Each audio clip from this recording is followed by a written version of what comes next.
आमदार महेशदादा शिंदे साहेब यांच्या माध्यमातून आज या ठिकाणी कोरेगाव मतदारसंघातील सर्व हॉटेल व्यावसायिक, चायनीज व्यावसायिक, सर्व मिठाई व्यावसायिक, बेकरी उत्पादक, सर्व केटरिंग व्यावसायिक या सर्वांचा एक संवाद मेळावा आदरणीय साहेबांच्या प्रमुख उपस्थितीत या ठिकाणी संपन्न होतोय। मी सर्वप्रथम आमदार महेशदादा शिंदे साहेब यांचे या ठिकाणी स्वागत करण्यासाठी कोरेगाव तालुका केटरिंग असोसिएशनच्या वतीनं साहेबांचं या ठिकाणी स्वागत होईल। तत्पूर्वी दीप प्रज्वलन आणि अन्नपूर्णेच्या प्रतिमेचं पूजन साहेबांनी आणि सर्व केटरिंग व्यवसाय संघटनेचे सर्व पदाधिकाऱ्यांना विनंती, अन्नपूर्णा मातेची प्रतिमेचं पूजन आणि दीप प्रज्वलन साहेबांच्या हस्ते या ठिकाणी संपन्न होते।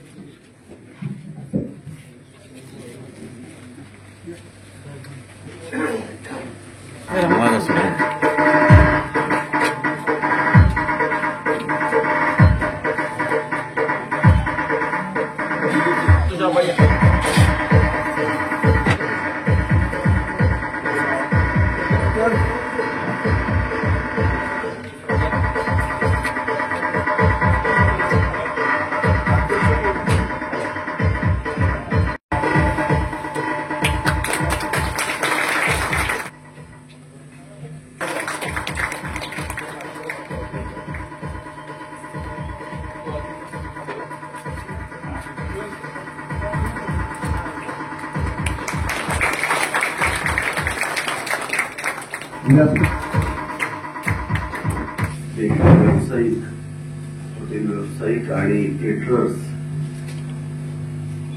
यांचा हा संवाद मेळावा या ठिकाणी संपन्न होतोय।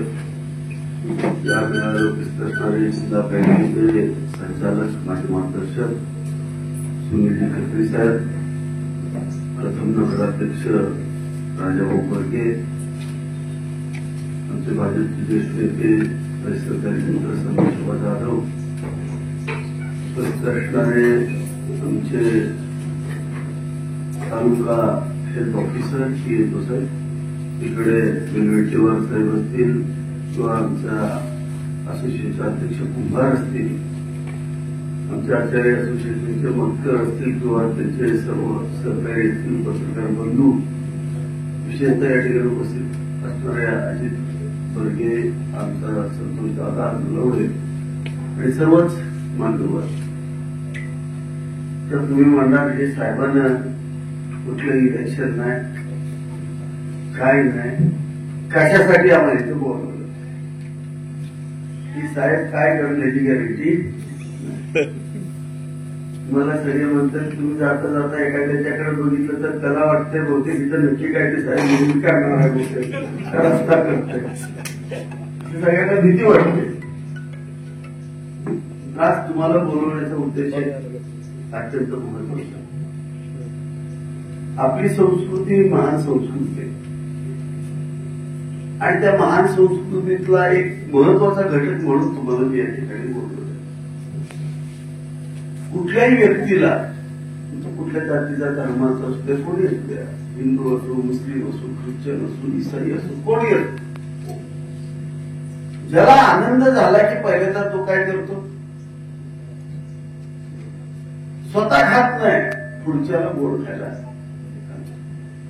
बघा किती चांगलं महान संस्कृती आहे। पुढच्याचं तोंड गोड करणं, त्याला मिठाई देणं, ही आपली परंपरा आहे। परंतु दुसरी एक परंपरा, घरामध्ये शुभ कार्य असेल तर लोकांना जेवायला घालतात, पोटात अन्न दिलं की आपल्याला पुण्य मिळतं असं आपण म्हणतो। अन्न हे पूर्ण ब्रह्म आहे, हे शरीर हे त्या ब्रह्मापासून सूक्ष्म आपण म्हणतो आत्मा, त्याच्यापासून त्याच्या मुळच आपण आज जिवंत असं आपण समजतो। हे पूर्ण ब्रह्म आहे, म्हणून अन्नाला उपमा पूर्ण ब्रह्माची का दिली, तर आपल्याला ज्या गोष्टी पाहिजे त्या सगळ्या गोष्टी जगण्यासाठी या ठिकाणी दिलेले असतात. तुम्ही नीट पहा, आज बारसा असेल, लग्न असेल, अगदी तुम्ही समजा कार्य असेल तर कार्याला पण लाडू गोडधोडाचं जेवण घातलं जातं. पण तिथं जेवतं कोण? सगळे समाजातले लोक जेवतात. पूर्वीच्या काळात कुठंतरी एखादं लग्न व्हायचं, कधीतरी जेवायचे, घरी जायचे. पण आता एका लग्नाच्या सीझनला महिन्यातून चांगला नेता असेल तर 15 दिवस बाहेर जेवतो आणि 15 दिवस घरी जेवतो. बरोबर? तुम्ही नीट अभ्यास करा पूर्वीच्या लोकांचा. तुमचे आजोबा पणजोबा किती वर्ष जगले? 100 वर्ष जगले. आता माणूस हा बायकोच्या हातात राहिला नाही. जे घरच्या स्वयंपाकावर जगत नाही, तुमच्या हातात आलाय, लक्षात घ्या. म्हणून तुम्हाला इथं मी बोलवलं.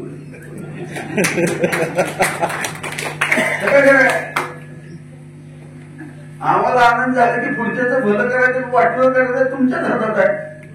आधी जाणार राजपुरीकडे, रे बाबा मिठाई घे, धर तुला. मधला काळ आला. अन्न पदार्थ पूर्वीच्या काळामध्ये हे व्यंजनशास्त्र आहे. अन्न पदार्थ म्हणजे व्यंजनशास्त्र आहे. याला अनन्यसाधारण महत्व आहे आपल्या संस्कृतीत. आपल्या एक राजाकडे किंवा एक आपले मुघल बादशाह झाले, त्यांच्याकडे व्यंजनावरती काम करणारे शास्त्रज्ञ होते, आचार्य होते.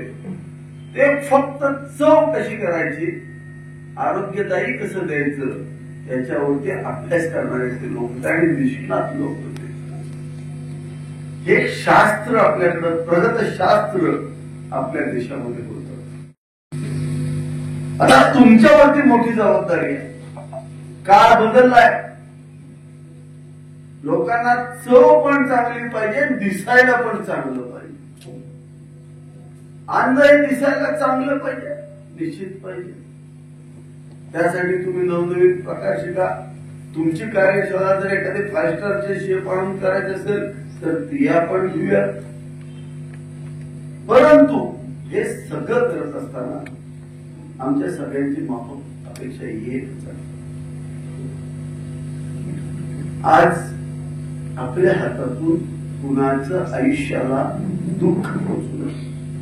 ज्या वेळेला आम्ही एखाद्याच्या घरात जातो, 25 वर्षाचा मुलगा परवा कोरेगावचा हार्ट अटॅकनं गेला. वजन किती? 65 किलो. 2 मुलं आहेत. कुठेही कसला त्रास नाही, एका झटक्यातच गेला.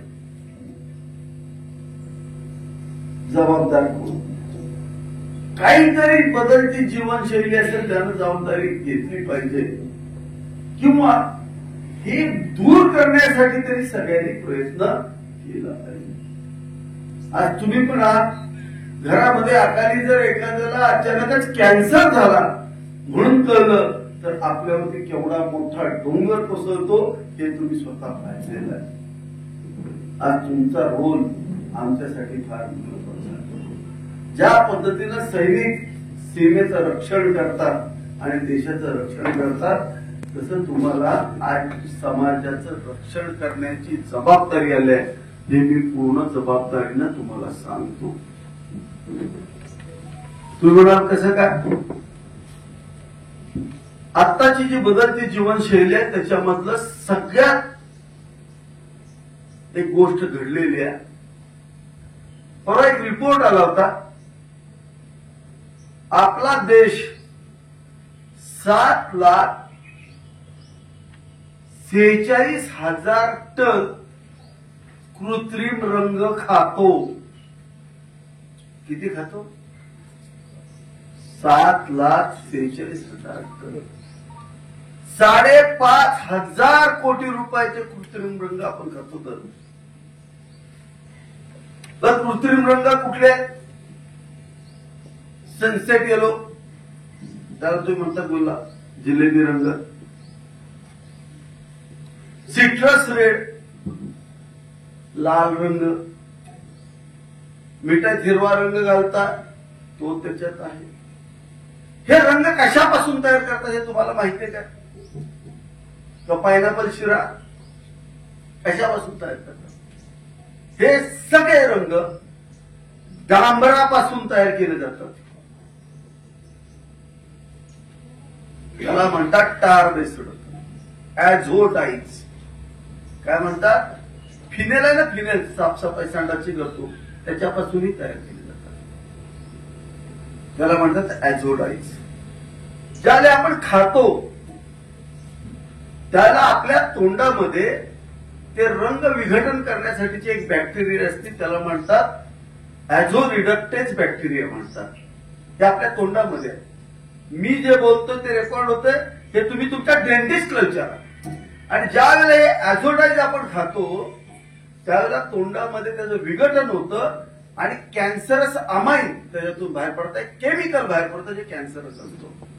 ते कॅन्सर असतं म्हणजे काय करतं? ते तिथं घर्षण करतं किंवा इरिटेशन करतं आणि मग काय करतं? हिरड्या उघड्या करतं. हिरड्या उघड्या केल्यानंतर हे जे आपण ॲझोडाईज खाल्लेले असतात एक बर तयार करतात तोंडामध्ये.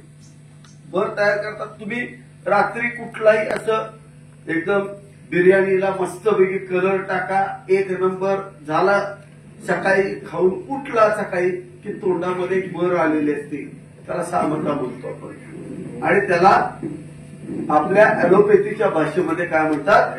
फ्लेक्स म्हणतात. काय म्हणतात? फ्लेक्स. हे फ्लेक्स कुठे तयार होतात? तोंडात. हिरड्यांच्या मार्फत ते फ्लेक्स तुमच्या रक्तात जातात. त्याचं मी तुम्हाला पूर्णपणे प्रेझेंटेशन या ठिकाणी दिलेलं आहे. हे महेश शिंदेच्या मनातलं नाहीये, ते तुम्हाला पेपर प्रेझेंटेशन साऊथ हॅम्प्टन युनिव्हर्सिटीने लंडनच्या केलेत. जगामध्ये सगळीकडे याचा रिसर्च झाला आणि हे मेडिकलच्या सगळ्या सिलेबसमध्ये इन्क्लूड केलेलं आहे. माणसांना हार्ट अटॅक कसा येतो ते याच्यामध्ये दिलेलं आहे. हे जे आपल्या शरीरामध्ये ब्लॉक्स तयार होतात, दोन प्रकारचे असतात, एक कॅल्शियमचे असतात आणि नॉन कॅल्शियमचे असतात. हे जे फ्लेक्स किंवा जी बर असते ही बर शरीरात गेल्यानंतर कुठं साठणार? ज्या ठिकाणी रक्ताचं स्पीड कमी होईल त्या ठिकाणी साठणार. रक्ताचं स्पीड कुठं कमी केलं जातं? मेंदूला जाताना कॅरोटिडला, इथं कॅरोटिड असतं, त्या कॅरोटिड आर्टरीला असतं. दुसरं कुठं होतं? कोरोनरी आर्टरी म्हणजे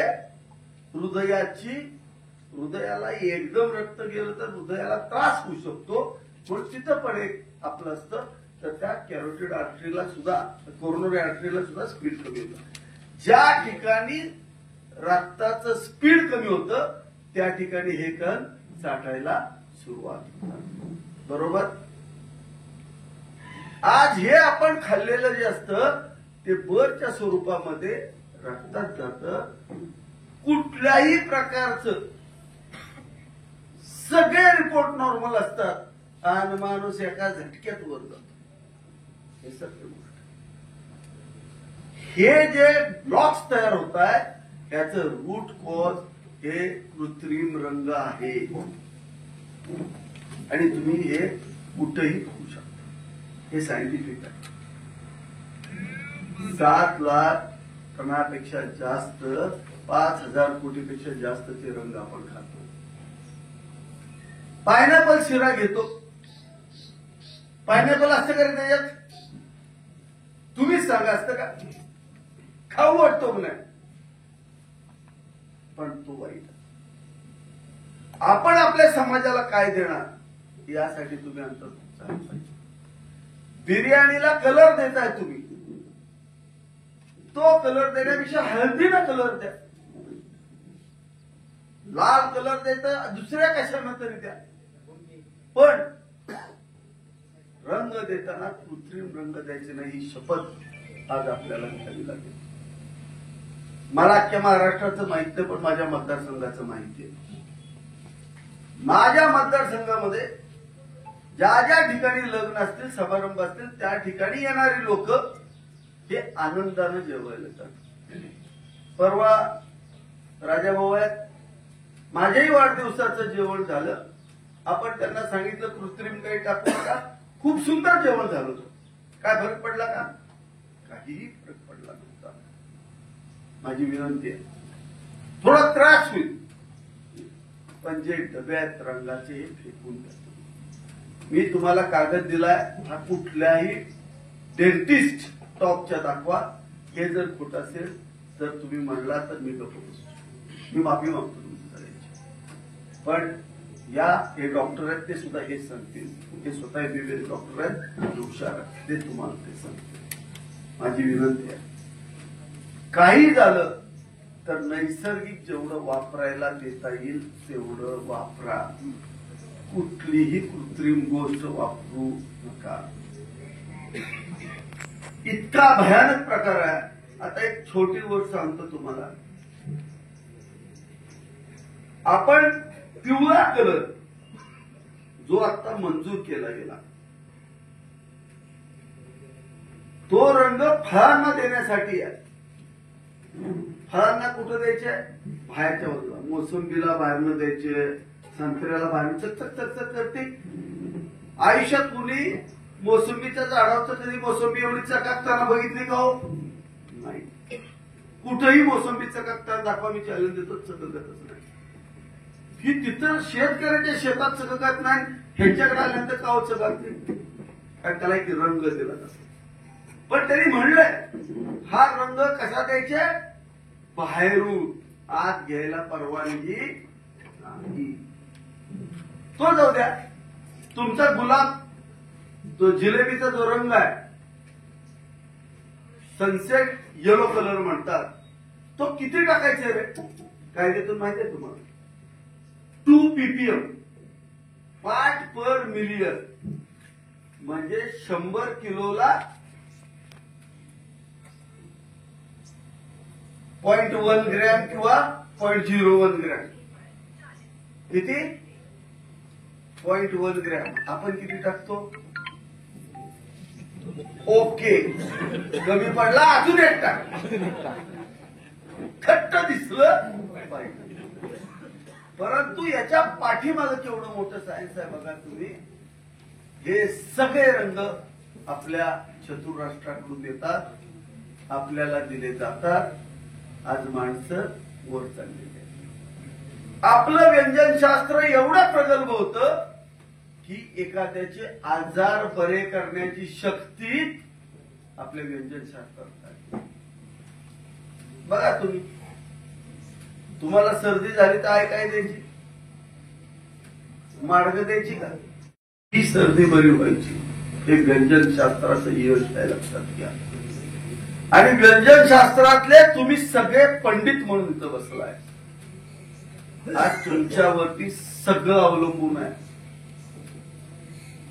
इथे जेवढे सगळे कुक बसलेत, आचारी बसलेत, त्यांनी याची मेहरबानी करून इथनं पुढं हे जे रंग टाकतो त्याला पर्याय घ्या आणि कामाला लागा.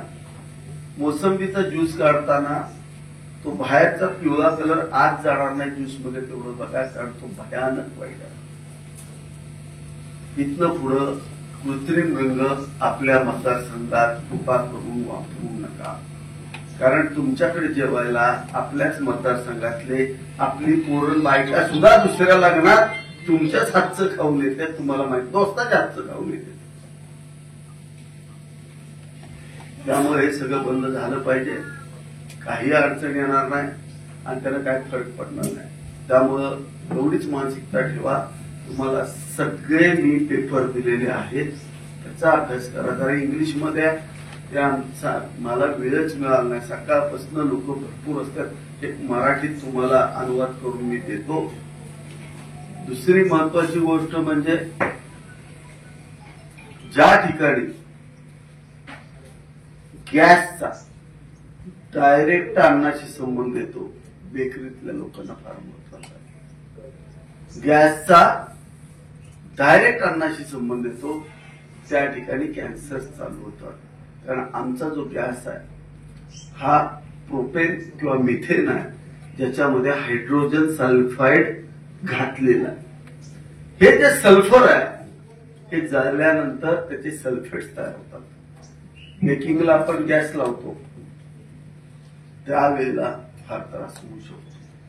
पूर्वीच्या काळामध्ये कोळशामध्ये बेकिंग करायचो आपण, चांगल्या भट्ट्या होत्या. तर ते इलेक्ट्रिकच्या करा ना, इलेक्ट्रिकच्या केल्या तरी चालू शकतात. सोलारच्या लावा प्लेट. तुम्हाला काय मदत लागली मी मदत करतो, तुम्हाला सांगा मला काय मदत करायची सर. बघा इलेक्शनला पण आपण शेगड्या सगळ्यांना दिल्या, तुम्ही मागाल तर गोष्टी द्यायची माझी तयारी आहे. पण आरोग्यदायी अन्न आपल्याला खायला घालावं लागेल. लोक म्हणतात मैदा खाऊ नका, हे खाऊ नका. खाण्यावरती बऱ्याच गोष्टी नाहीयेत, लक्षात घ्या. काही खावं काही नाही.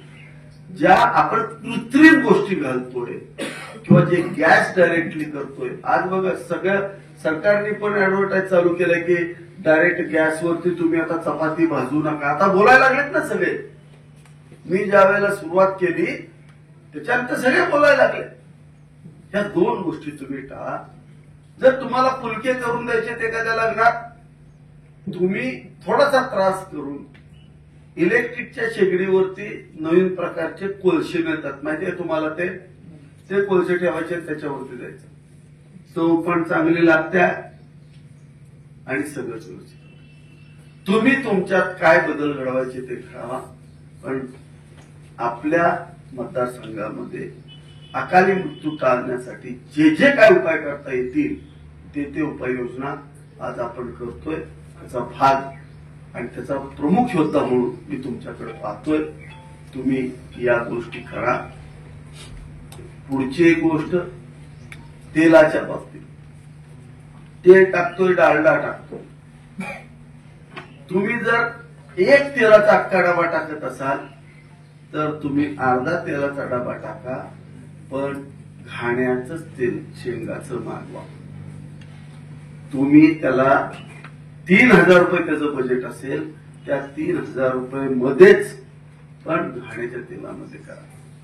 शक्यतो कपाशीचं तेल असणाऱ्या कुठलीही गोष्टी करू. परवा एक जाहिरात होती, गाईचं देशी तूप.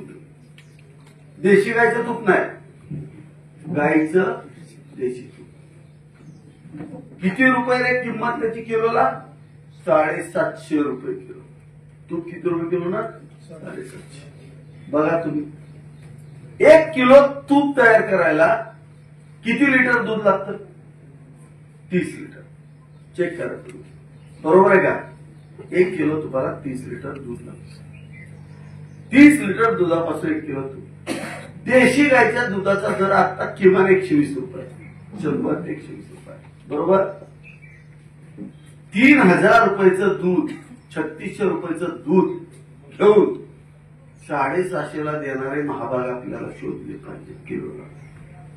दूधच कितीचं लागलं? 3600 रुपये. मग 4,500 रुपये, 4,000 रुपयाच्या खालचं कोणीही तूप विकत असेल, ते देशी गायचं तूप आहे का? हे तुम्ही लक्षात घेतलं पाहिजे. त्यामुळं तुम्हाला काय द्यायचंय याचा अभ्यास करा. माझं बोल, तुम्ही त्या कुटुंबाला समजावून सांगण्याचा प्रयत्न करा. तुम्ही सांगितलं बाबा हे घातलं तर माणसं मरू शकतात, अटॅक येऊ शकतो. मला नाही वाटत कुठला एखादा म्हणेल की असं चुकीचं होतंय म्हणून. तुम्ही त्यांना समजावून सांगितलं तर 100% याचा फायदा होईल. गोष्टी कराव्यात अशी आपण सर्वांना नम्रतेची विनंती करतो. आपल्या या व्यवसायाला कुठेही कसलीही मदत लागली तर या विभागाचा लोकप्रतिनिधी म्हणून, तुमचं सहकारी म्हणून 24 तास माझं तुम्हाला सहकार्य असेल ही ग्वाही देतो. परंतु जे मी आज काय मांडलंय याचं इम्प्लिमेंटेशन आपल्या माध्यमातून व्हावं असं आपल्याला आवाहन करतोय. थांबतो. रामकृष्ण. जनतेच्या आरोग्याची काळजी असणार हे नेतृत्व अतिशय गंभीरपणानं आपल्याशी संवाद या गोष्टींवर साधलेला आहे. निश्चितपणानं आपण सर्वांनी यावर विचार करावा. कृत्रिम रंग वापरले जाणार नाहीत या संदर्भात आपण आपापल्या संघटनेच्या प्रतिनिधींनी आपापलं मत व्यक्त करावं. सर्वप्रथम केटरिंग व्यावसायिक यांच्या वतीनं आपण आपलं मनोगत व्यक्त करावं. केटरिंग व्यावसायिक कोरेगाव तालुक्याचे विद्यमान आमदार महेशदादा शिंदे साहेब यांचा सन्मान आमच्या कोरेगाव तालुका केटरिंग असोसिएशन तर्फे करतो. महत्वाचं म्हणजे जे आताची जीवनशैली बदललेली आहे आणि आम्ही जे समाजामध्ये एक आम्हाला मोलाचं स्थान आहे ते आम्ही एखादं चांगलं जेवण कुठं बनवतो त्याच्यामध्ये जे तुम्ही सांगितलं की असं म्हणजे कलर जे वापरले जातात आमच्याकडून ते आतापर्यंत आम्हाला याबाबत कोणीच माहिती दिली नव्हती. आतापर्यंत आम्हाला काय माहित होतं, हा केशरी रंग, हा पिवळा रंग, तो किती प्रमाणात वापरला पाहिजे किंवा कशा पद्धतीने वापरला पाहिजे हे कुठल्याच केटरिंग व्यवसायाला माहित नव्हतं. ते तुमच्या माध्यमातून आम्हाला चांगल्या पद्धतीने माहिती मिळाली. तसेच आज जे तुम्ही आम्हाला मोलाचा सल्ला दिलेला आहे की केटरर्स व्यवसाय करताना कुठल्या गोष्टी किती प्रमाणात वापरायच्या आणि कशा पद्धतीने वापरायचा ह्याचा आम्ही सर्वजण म्हणजे कोरेगाव तालुक्यातील सर्वच केटर्स बनतो. आम्ही जाणीवपूर्वक विचार करू आणि योग्य तो मार्ग काढू. मी सगळ्यांच्या वतीने कोरेगाव तालुक्याच्या वतीने आमच्या सर्व केटर्स बांधवांच्या वतीने तुम्हाला निश्चितपणाने सांगतो की त्याबद्दल तुम्ही जे आम्हाला माहिती दिलेली आहे त्यावेळी निश्चितपणाने योग्य तो सल्ला घेऊन आम्ही इथून पुढे आमच्या व्यवसायामध्ये बदल करू आणि इथून पुढे आमच्या सगळ्यांच्या वतीने तुम्हाला शब्द राहील. आज इथे येतोपर्यंत काहीच कल्पना नव्हती की काय घडणार आहे, काय विषय आहे. सगळ्यांनाच क्युरिओसिटी होती आणि साहेबांनी एकदम बॉम्ब टाकल्यासारखं आपल्या सगळ्यांना आज घेऊन सांगितलेलं आहे. खरंच खूप महत्वाचा विषय आहे कलरचा.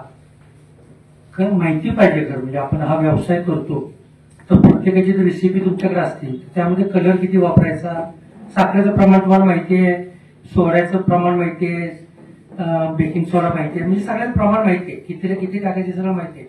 तर कलर हा सुद्धा त्याच्यातला सगळ्यात महत्वाचा घटक आहे. कलर हा टाकला गेला पाहिजे. आता त्यामध्ये आपल्या कॉमन ह्याच्यात सगळ्यात प्रॉब्लेम काय की कॉम्पिटिशन आहे आणि ते प्रेझेंटेशन व्हायला पाहिजे, जिलेबी दिसली पाहिजे. मला वाटतं आमच्या बेकरीमध्ये जे जिलेबी बनते त्याला जे आपण तुपाची करतो त्याच्यात कलर नसतोच. मी साहेब आजपासून माझ्या बेकरीत जे काही कलर ते खूप कमी वापरतो, पण आजपासून बेकरीतले सगळे कलर मी बनतो.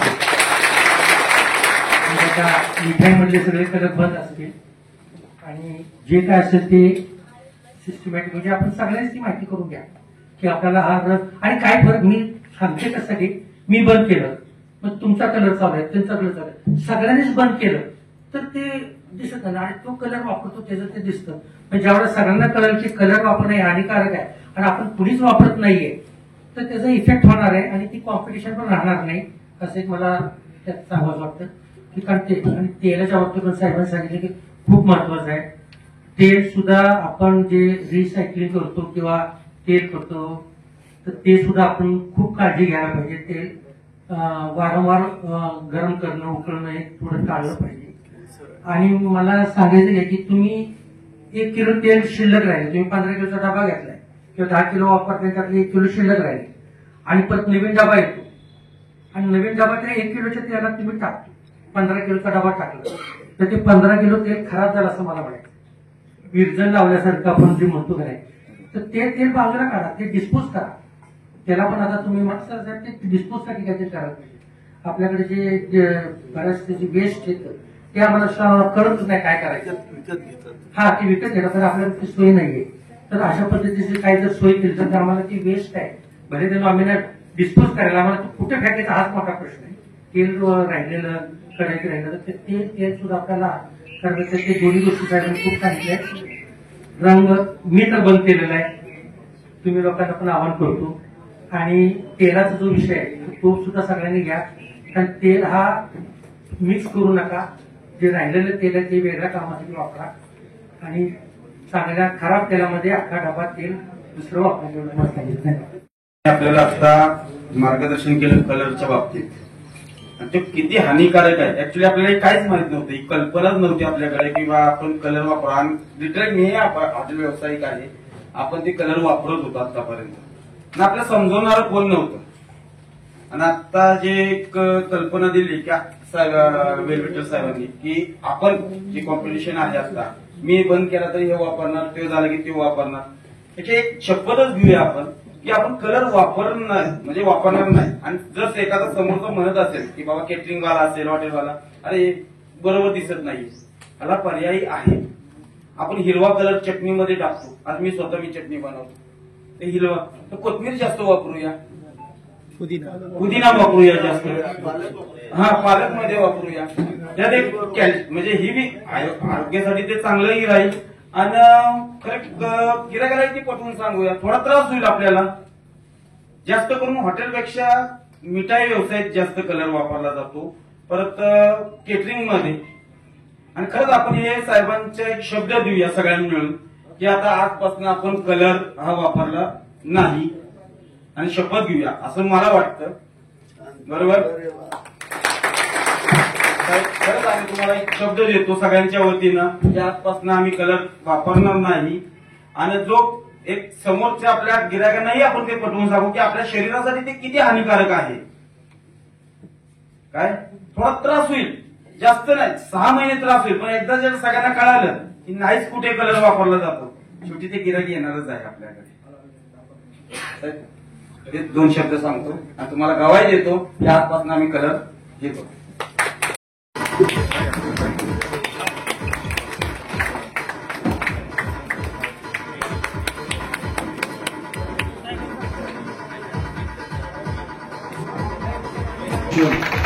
कोरेगाव तालुका केटरर्स व्यवसाय असोसिएशन यांच्या वतीनं साहेबांचा स्मृतिचिन्ह देऊन आणि राजाभाऊंचा स्मृतिचिन्ह देऊन या ठिकाणी सत्कार समारंभ अध्यक्ष, उपाध्यक्ष, सर्व कार्यकारी साहेबांचा आणि राजाभाऊंचा पण स्मृतिचिन्ह देऊन सत्कार करावा.